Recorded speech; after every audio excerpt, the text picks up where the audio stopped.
فإن خير الحديث كتاب الله وخير الهدي هدي محمد صلى الله عليه وسلم وشر الأمور محدثاتها وكل محدثة بدعة وكل بدعة ضلالة وكل ضلالة في النار.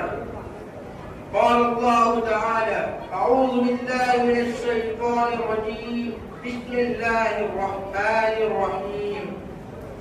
میرے تقریر کا عنوان ہے رمضان المبارک پر ہماری ذمہ داریاں. شهر رمضان الذي أنزل فيه القرآن هدى للناس وبينات من الهدى والفرقان. صدر محترم اور دینی بھائیوں، بہت جلد ہی رمضان کا مقدس مہینہ ہم پر سایہ فوج ہونے والا ہے. یہ وہ مبارک مہینہ ہے جس میں قرآن نازل ہوا. اس کا مقصد اللہ کے بندوں کے اندر اس کا خوف پیدا کرنا ہے. اللہ تعالیٰ قرآن مجید کے اندر فرماتا ہے: شهر رمضان الذي أنزل فيه القرآن هدى للناس وبينات من الهدى والفرقان.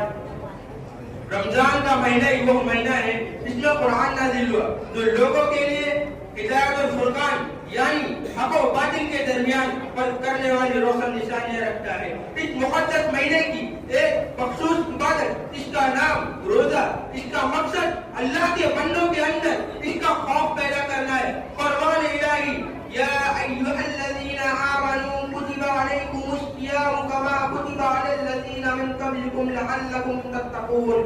اے ایمان والو، جس طرح تم سے پہلے کے لوگوں پر روزہ فرض کیا گیا تھا ایسے ہی تم پر بھی کیا جا رہا ہے تاکہ تم متقی بن جاؤ. روزہ واحد عبادت ہے، اس کا اجر و ثواب اللہ تعالیٰ نے مخفی کر رکھا ہے. حدیث قدسی کے اندر آتا ہے، اللہ تعالیٰ فرماتا ہے: الصوم لی وانا اجزی بہ. روزہ صرف میرے لیے ہے اور میں ہی اس کا بدلہ لوں گا. روزے دار کا مقام و مرتبہ دیکھیں گی. حدیث کے اندر وارد ہے روزے دار کے لیے جنت میں ایک مخصوص دروازہ ہوگا، اس کا نام ریان ہوگا اور جنہ ہوگی. روزہ ایک ایسی عبادت ہے اس کا علم صرف اللہ تعالیٰ کو ہوتا ہے یا روزہ رکھنے والے انسان کو ہوتا ہے. دوسرا، اس میں اپنے نفس پر بڑا قابو کرنا پڑتا ہے. کھانے پینے کی چیزیں سامنے رکھی ہوتی ہے مگر روزہ رکھنے والا بندہ اسے ہاتھ بھی نہیں لگاتا. رمضان المبارک مہینے کی ایک دوسری اہم عبادت اسے تراویح کہا جاتا ہے.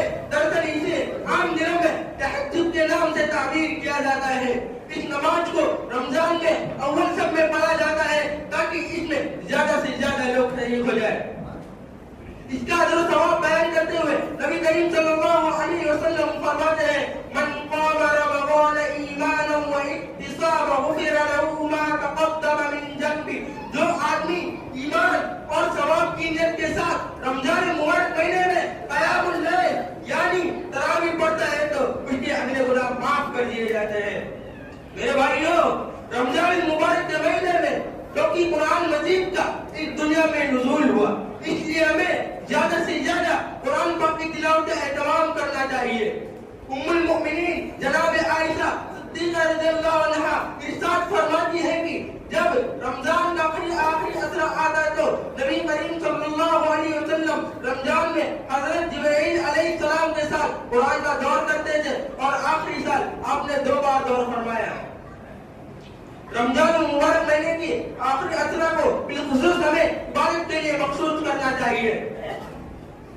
اما عائشہ فرماتے ہیں کہ جب رمضان کا آخری عشرہ آتا تو نبی کریم صلی اللہ علیہ وسلم اپنی کمر کس لیتے اور راتوں کو جاگ کر عبادت کرتے اور اپنے گھر والوں کو بھی جگاتے. رمضان مبارک کی آخری 5 راتوں میں سے کوئی ایک رات قدر کی رات ہوتی ہے. اس کی عبادت 1000 مہینوں کی عبادت سے افضل ہے. لہذا ہم سب کو یہ نیک اعمال خیر انجام دینے کی توفیق عطا فرمائے. آمین. وآخر الدعوانا